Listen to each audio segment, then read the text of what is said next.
সৃষ্টির সূচনা লগ্ন থেকে কোনো ইতিহাস ধরে টান দিলেও বিড়াল নিয়ে কোনো অবজেকশন আছে কিনা আমি জানি না। হ্যাঁ, বিড়ালকে একটু টেক কেয়ার করতে হয়, না হয় বিভিন্ন ধরনের রোগ ছড়ায় যারা বিড়াল বাসায় পালে সেই ক্ষেত্রে।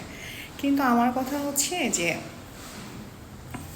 ঢাকা শহরের ধুলা বালি যারা খেতে পারে, শিখে গিয়েছে, যারা অভ্যস্ত, বিড়াল নিয়ে কী সমস্যা? আমাকে একবার একজন বলেছে যে বিড়াল আমার ভয় লাগে, হ্যান ত্যান। আমি বললাম যে ঠিক আছে, তুমি আসো, তোমাকে ভয় আমি ভাঙিয়ে দিব। আমাদের মতো জঙ্গলিদেরকে যারা সহ্য করতে পারে তারা বিড়াল কেন সহ্য করতে পারবে না? সে তো পোষ মানে। ভয় পাবা মানুষকে। মানুষ পরিবর্তনশীল।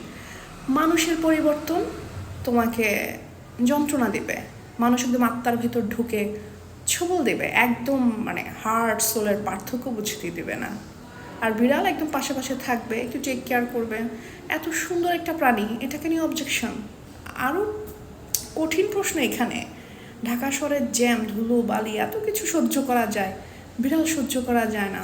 আমি হিসাব কম বুঝি, সেটাই ভালো। কিন্তু এটা কোন অদ্ভুত নিয়ম, কি অদ্ভুত অদ্ভুত কথা।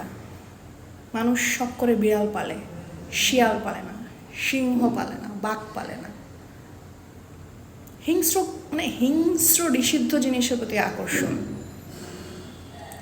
হালালের প্রতি, ভালোর প্রতি আকর্ষণ নাই।